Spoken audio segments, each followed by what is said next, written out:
Sim, já está gravando. Este é um tema muito profundo e complexo, e eu não vou aqui me arrogar a tentar responder qual é o propósito da vida. Mas nós que somos cristãos, nós somos adventistas, nós temos as nossas noções da vida, a nossa cosmovisão calcada nas Escrituras Sagradas.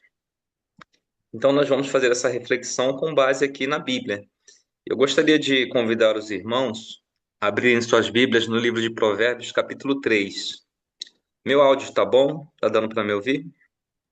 Sim, Cleito, tá dando para ouvir bem, te ver bem, muito obrigada.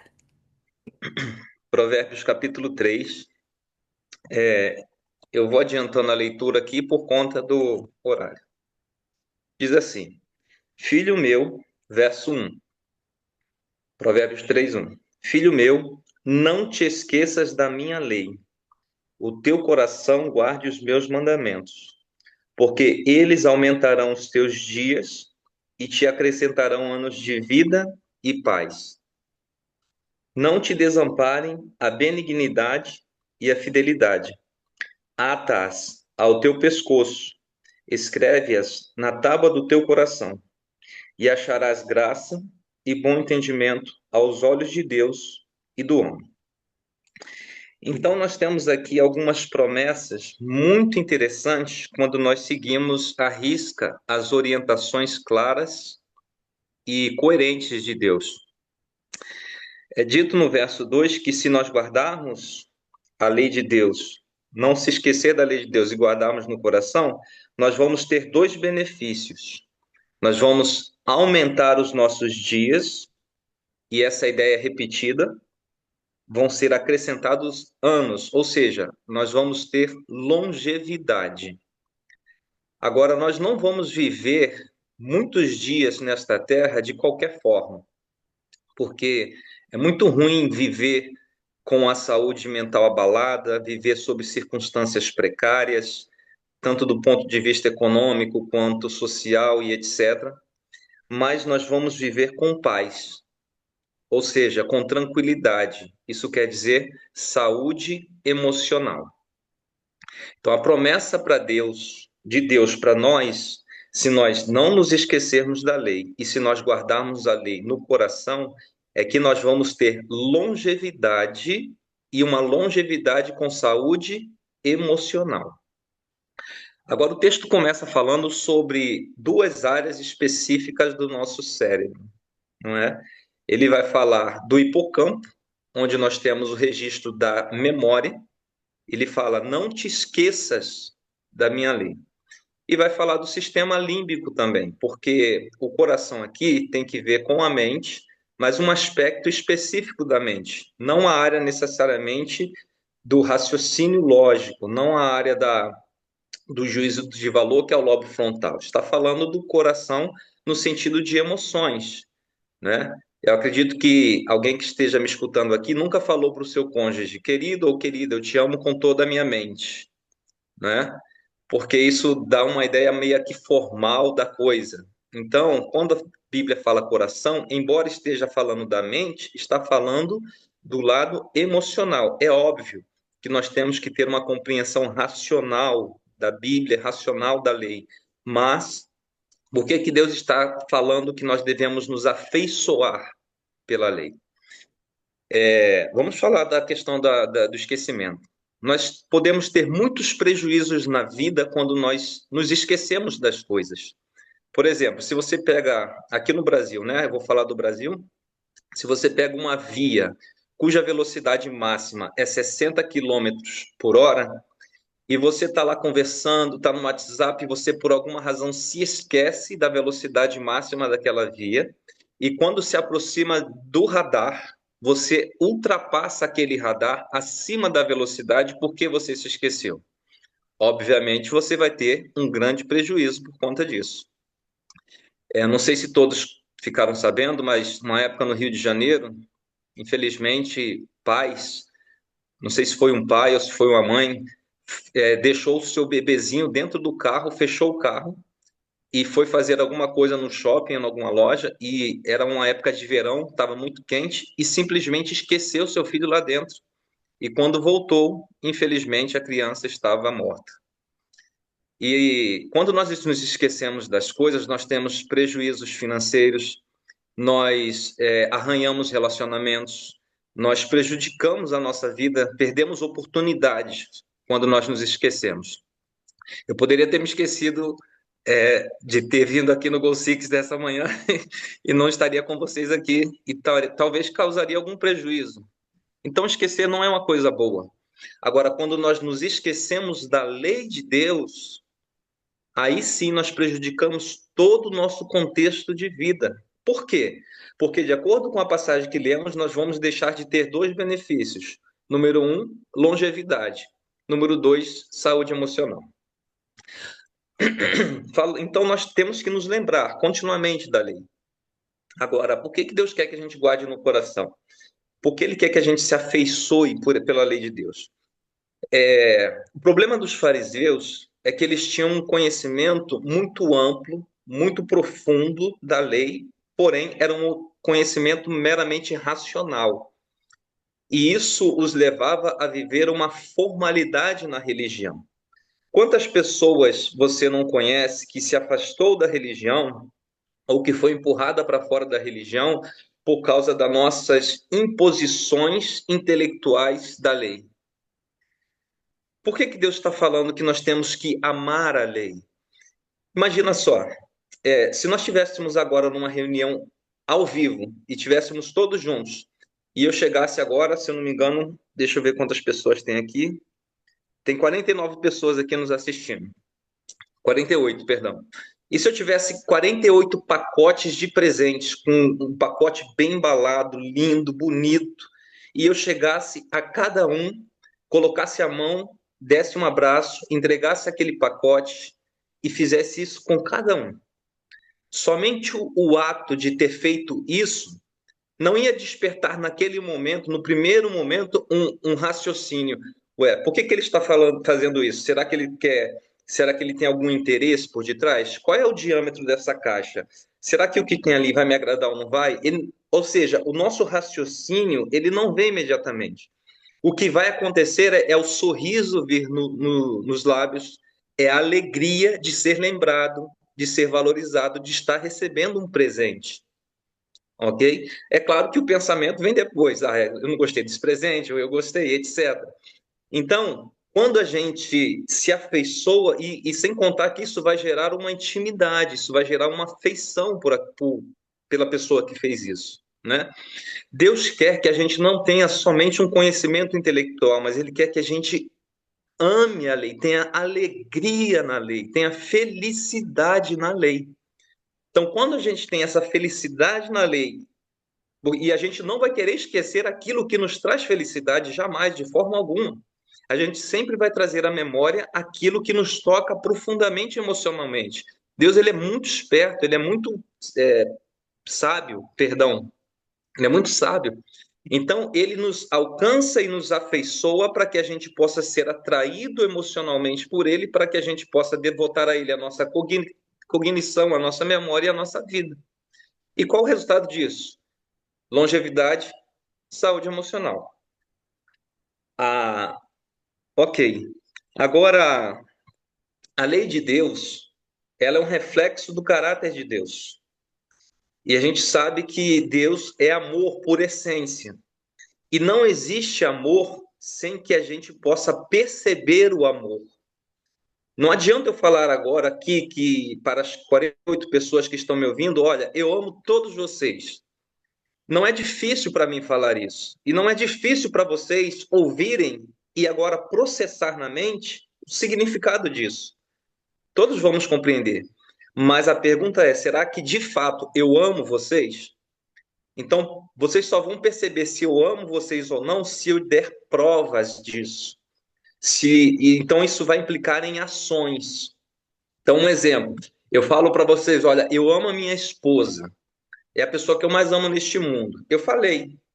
Só que, de repente, vocês estão fazendo um passeio aqui pelo Brasil, e aí passa na região onde eu moro, e vocês me veem na rua, dando lá 36 socos na minha esposa, batendo, gritando, xingando.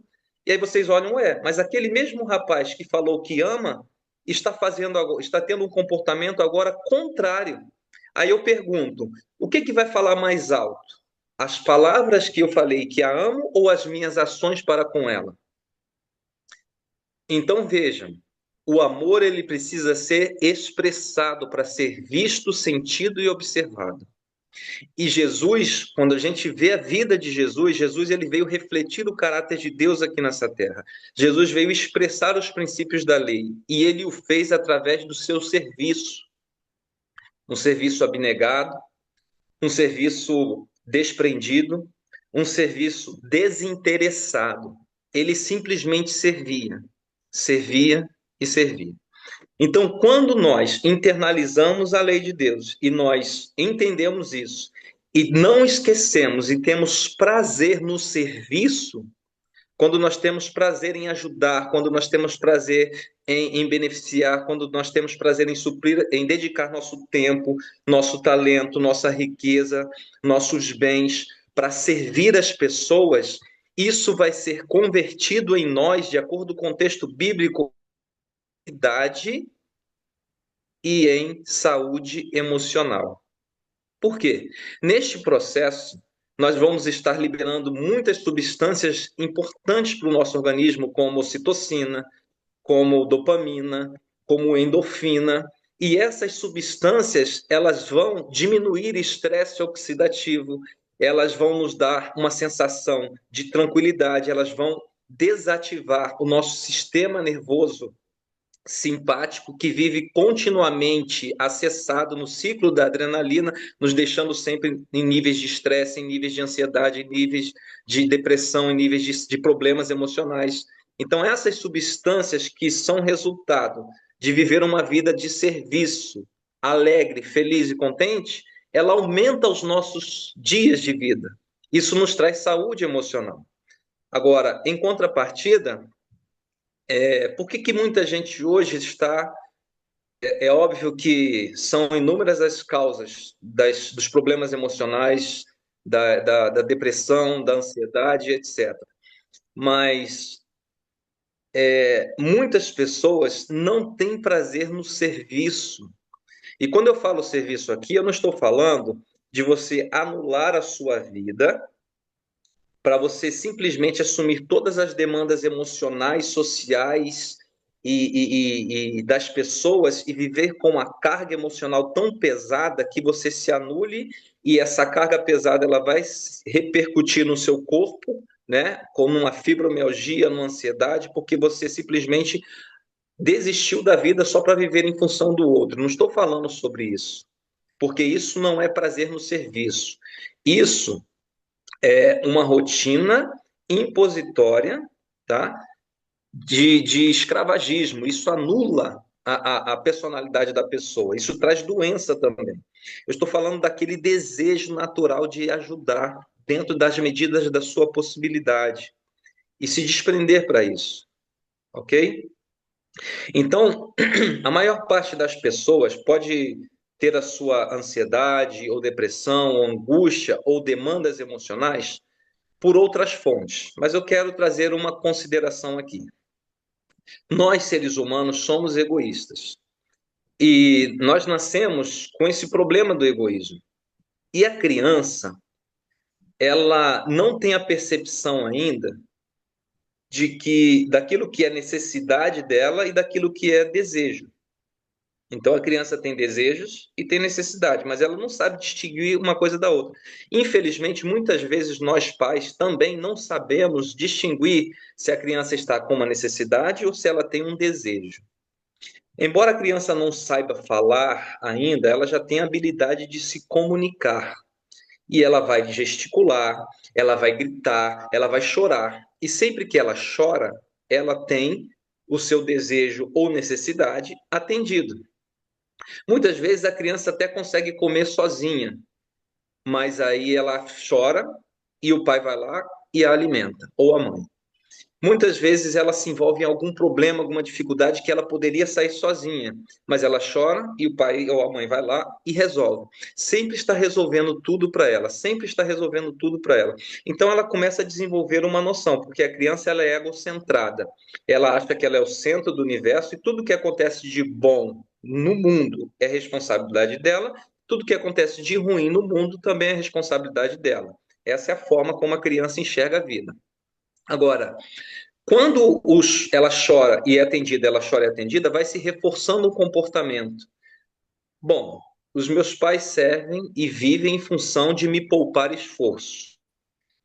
Todos os meus desejos são atendidos. E quando eu não preciso passar por nenhum tipo de desconforto, de situação ruim, porque eu tenho eles para me amparar. E aí ela vai crescendo, se torna uma adolescente, começa a fazer birra, gritar, falar alto com os pais e os pais atendendo e vai reforçando. Só que vai chegar um momento que este ser vai precisar entrar ou lidar com grupos sociais diferentes. E existem normas de convívio nesses grupos, código de ética entre esses grupos. E aí vai se lidar com o um amiguinho da rua, vai lidar com o um amiguinho na escola, vai lidar com o ambiente de estudo, de trabalho e etc. E essa pessoa vai perceber que lá nesses lugares, nem todo mundo está disposto a atender todos os seus caprichos. Nem todo mundo está disposto a fazer por ele ou por ela aquilo que ele ou ela pode fazer sozinho, por si. Então, ela começa a perceber algo novo que até então não tinha percebido. Ela começa a entrar num desconforto porque seus desejos não estão sendo atendidos. Ela começa a lidar com o não, começa a lidar com a rejeição, e naquele momento não está preparada emocionalmente para lidar com aquela dificuldade, porque durante toda a sua infância, no afago e no colo dos pais, ela nunca vivenciou isso. E aí ela começa a interpretar novamente as coisas. As pessoas não me entendem, ninguém me dá atenção, o mundo não presta. E outra coisa, agora ela começa a fazer um esforço para ter que estudar, para ter que trabalhar, e isso a tira daquela zona de conforto a qual ela foi acostumada até aquele momento. Isso começa a gerar dor, isso começa a gerar tristeza, isso começa a gerar impaciência. E então vem alguém e lhe oferece drogas, vem alguém e lhe oferece sexo livre, vem alguém e lhe oferece comidas industriais, etc. Essas coisas que são lhe oferecidas vão lhe dar agora um prazer que o seu contexto social não está dando. Então a pessoa se afunda nessas coisas, fica mais doente, aumenta a ansiedade, aumenta a depressão, aumenta problemas emocionais e nós estamos vivendo uma pandemia hoje em dia de problemas emocionais. Por quê? Porque as pessoas estão, desculpe o termo da palavra, imprestáveis, inúteis. Elas não gostam de trabalhar, elas não gostam de estudar e muito menos servir sem ter algum interesse por detrás disso, porque elas só querem ser servidas, só querem ser beneficiadas, elas só encontram felicidade quando são servidas. Então, muitas vezes, o homem está trabalhando fora e etc., ele vai trazer a manutenção para o lar e ele chega em casa cansado e pensa: agora eu quero relaxar. E aí ele vai para o sofá e vai acessar lá a internet, etc. E aí vem a esposa: querido, você pode me ajudar a fazer isso? Então ele já veio do sofrimento todo lá de fora, tendo que trabalhar e não queria estar trabalhando. Ele está no seu momento de prazer. Então, quando a esposa chama ele para trabalhar, aquilo ativa um gatilho nele que é traduzido sofrimento. Aí ele já grita, ele já briga, ele começa a justificar, porque eu já faço isso, eu já faço aquilo, você não tem que me pedir isso. Por que isso? Porque ele não tem prazer no serviço. Porque a mulher não tem prazer no serviço e muitos problemas familiares, muitos problemas na sociedade estão acontecendo por causa disso. Então, o que que a lei diz? O que que a palavra falou? Quando nós guardamos a lei no coração, quando o serviço está aqui na memória e nós temos prazer no serviço, nós vamos ter longevidade e nós vamos ter saúde emocional. Claro, querida, só um momento, amor. já estou indo. Olha a atmosfera do lar como se transforma quando nós temos a consciência do serviço e esse serviço está no coração. Ou, amor, neste momento, infelizmente, eu não posso porque eu estou fazendo isso, e às vezes não vai ser possível mesmo. E o trabalho em que ele está envolvido ou que ela está envolvida vai implicar em um serviço e no benefício para o lar ao longo prazo. Então, temos que ter esse bom senso. Por que eu estou trazendo isso aqui? Porque Deus, ele conhece a natureza humana e ele sabe exatamente a forma que nós temos para poder desenvolver saúde, não é? A lei de Deus, a propósito, ela tem que ver com a nossa relação com o próximo. Servir a Deus acima de todas as coisas e ao próximo como a nós mesmos. Mas, infelizmente, o mundo, o século atual, essa geração está formatada para o autosserviço, para a receber valorização, validação das pessoas por aquilo que ele faz, não para servir as pessoas, mas para impressionar as pessoas. É por isso que a gente está vivendo um mundo, um caldeirão de enfermidades emocionais, um caldeirão de doenças, porque a lei de Deus não está no coração, nós não estamos felizes em servir. Agora, no verso 3 continua: não te desamparem a benignidade e a fidelidade, atas ao teu pescoço, escreve-as na tábua do teu coração. Quando a gente faz isso, quando a gente guarda a lei, quando a gente é fiel a Deus, nós honramos a Deus, tá? Agora, quando nós somos benignos, nós estamos honrando a Deus também, mas nós estamos achando graça e bons olhos, graça e bom entendimento aos olhos dos homens. Fidelidade é graça e bom entendimento aos olhos de Deus. Benignidade é graça e bom entendimento aos olhos dos homens. Tem muitas pessoas que são extremamente fiéis, criteriosas com a sua alimentação, com o dia de guarda, e não abrem mão de nada. Não abre mão por exemplo, passar um segundo no sábado sem fazer qualquer coisa que fira sua consciência, ao ponto de tratar mal alguém que queira fazê-lo demover da sua conduta. Então, ele é fiel a Deus, mas na hora de tratar, de lidar com a sua religião, com a sua fidelidade, ele não é benigno. Então, ele acha graça aos olhos de Deus, mas não acha graça aos olhos dos homens. E muitos homens estão se afastando da religião por falta justamente da benignidade. Eu não sei quanto tempo eu tenho ainda.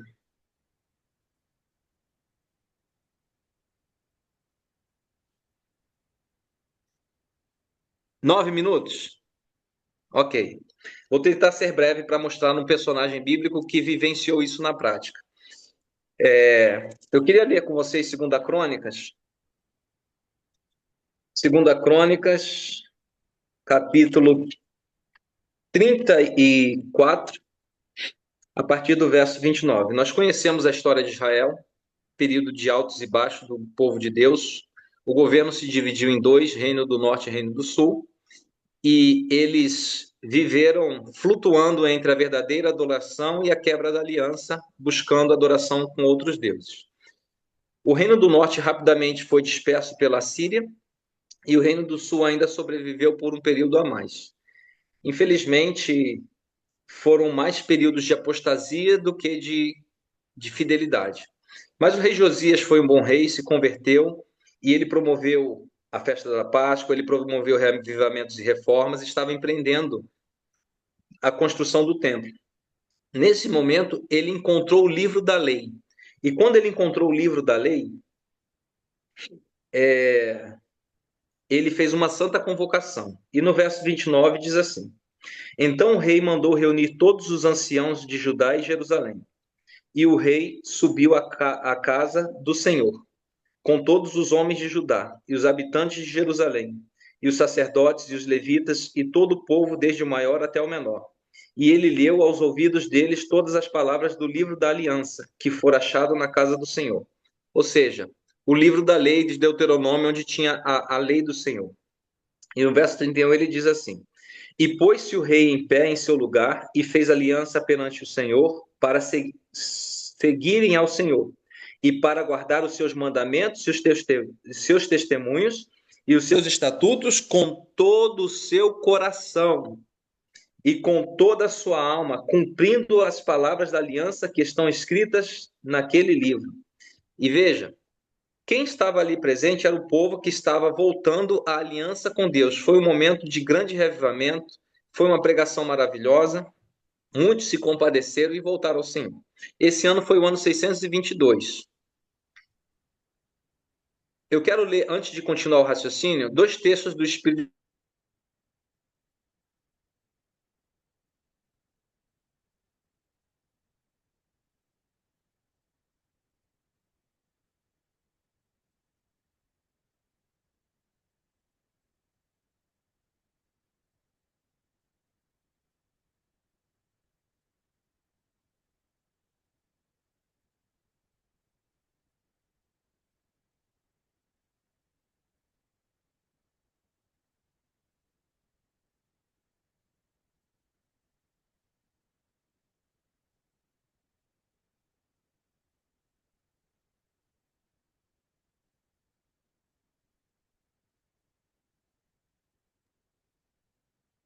Voltou.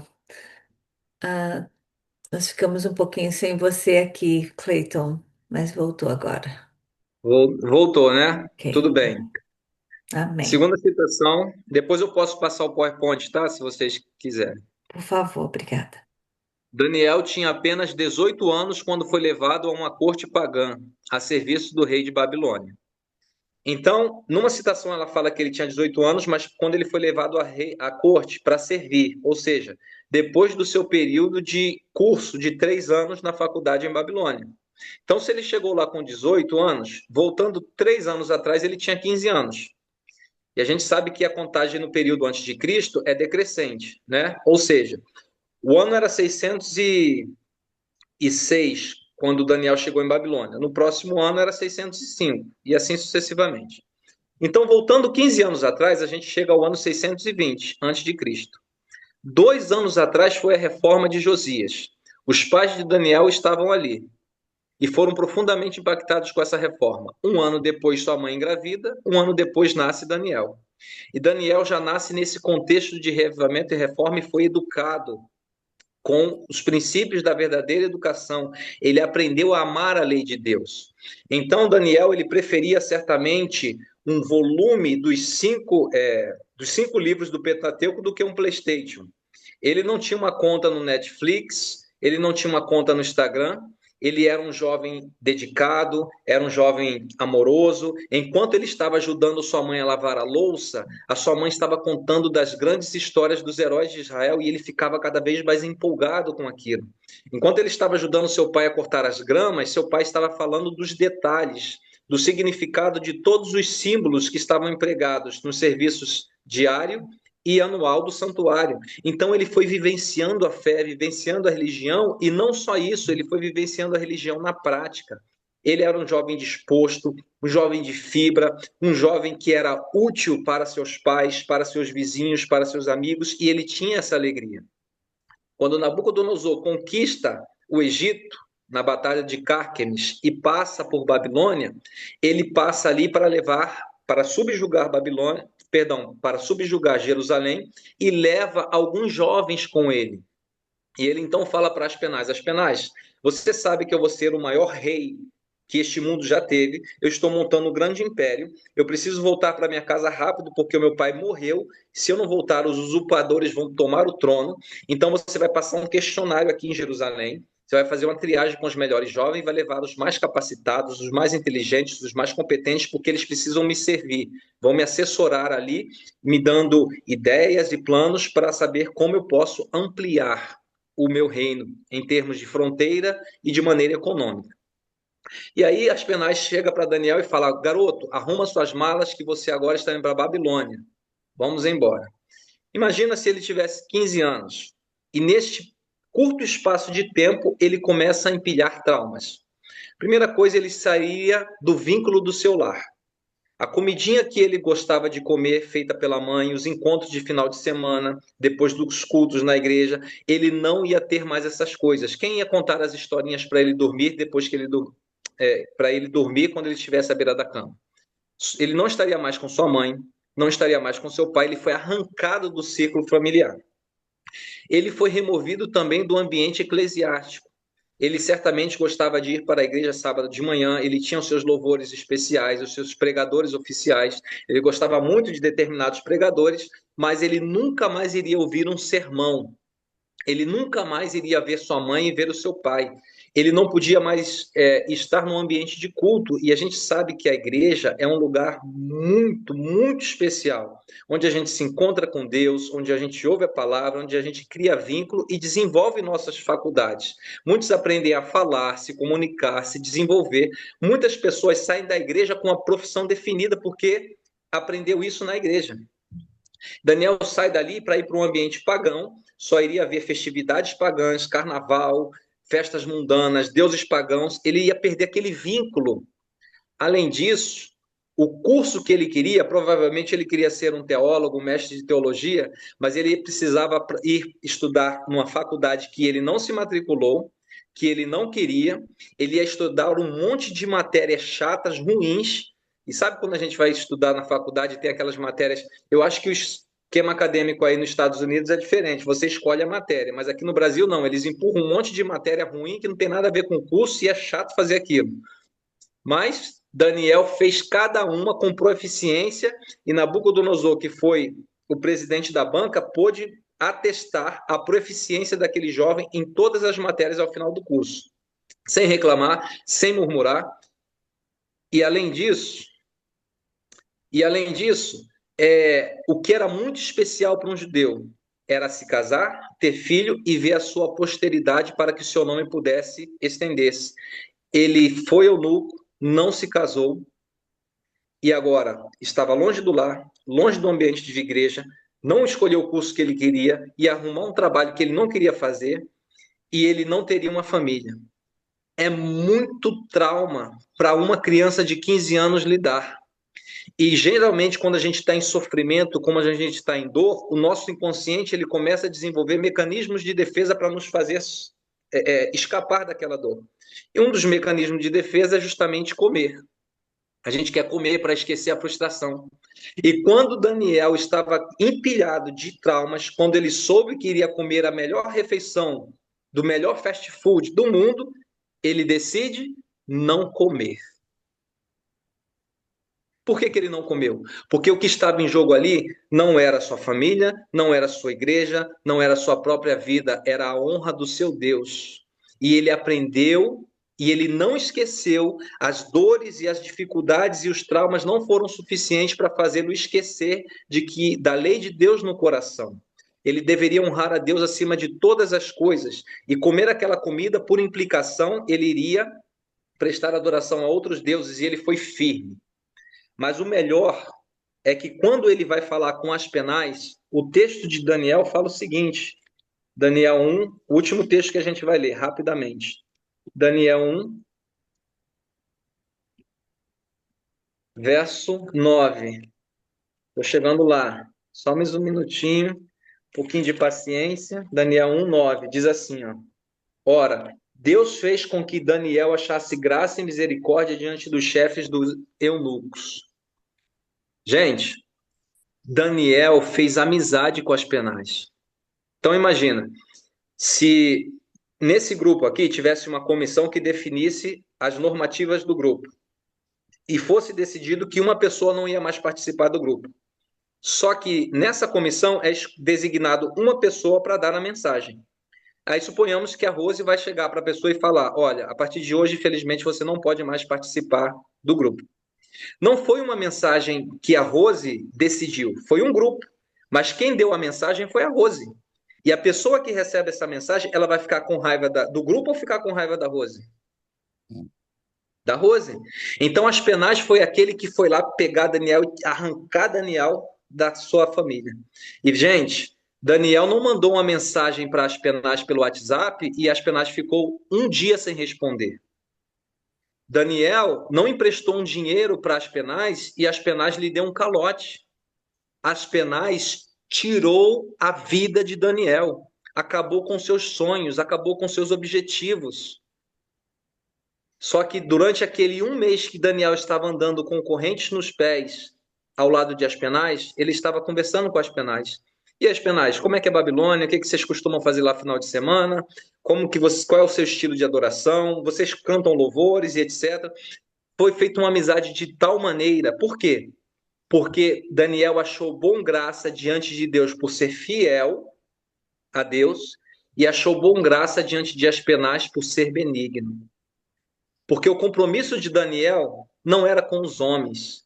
E sabe por que que Daniel não se sentiu desvalorizado, desrespeitado, estava chateado, fazendo birra, aumentando a ansiedade? Sabe por que que ele não estava chateado? Sabe qual era o conceito de Daniel na mente dele? Sabe por que que ele estava lidando, atravessando aquela situação ruim? Ele sabia que ele iria fazer em Babilônia aquilo que a nação deixara de fazer. Ele iria representar o seu Deus lá. E como ele iria fazer isso? Através de um serviço desprendido e abnegado com prazer, sem comprometer seus princípios, mas servindo.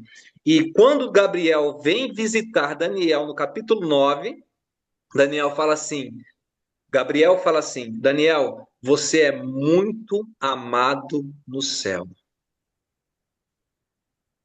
Então, aquele amor que ele tinha, ele sabia que os anjos o amavam, ele sabia que Deus o amava, e isso para Daniel era suficiente, mesmo se ele estivesse longe da sua casa, mesmo se ele não tivesse o emprego que ele queria, mesmo se ele não estivesse comendo a comida que ele queria, mesmo se ele não recebesse o tratamento que ele queria, ele não se importava em receber a aceitação dos homens. A sua aceitação vinha de Deus por uma consciência fiel aos seus reclamos. Ele era fiel no coração e benigno aos homens. Então, amigos, nós sabemos que nós somos muito diferentes de tudo isso que nós vemos aqui. Mas a palavra de Deus, ela está aqui para nos repreender, para nos corrigir, para nos educar. E eu oro sinceramente para que Deus nos dê um coração disposto a servir com alegria nossos cônjuges, nossos filhos, nossos amigos, nossos vizinhos. E ao fazer isso, nós vamos nos esquecer de nós mesmos, dos nossos problemas, dos nossos egoísmos, das nossas vontades. E nós vamos passar a ter alegria no serviço. E tal como Daniel, nós vamos usufruir de longevidade e saúde emocional. Depois que Daniel se aposenta, com 80 e poucos anos lá, o próximo rei manda chamar Daniel e ele vem com uma lucidez, sem Alzheimer, sem Parkinson, sem tremor, sem diabetes, sem câncer, vem andando com passos firmes, lúcido. Ele lê a mensagem na parede, traduz e dá o recado que devia ser dado e com muita saúde, porque ele foi fiel a Deus em todos os momentos da sua vida. E é isso que eu desejo para cada um de nós, que Deus possa nos dar fidelidade de Daniel, a fidelidade da Bíblia e a benignidade. Que a gente não esqueça da lei de Deus no coração, para que a gente possa ter longevidade e saúde emocional.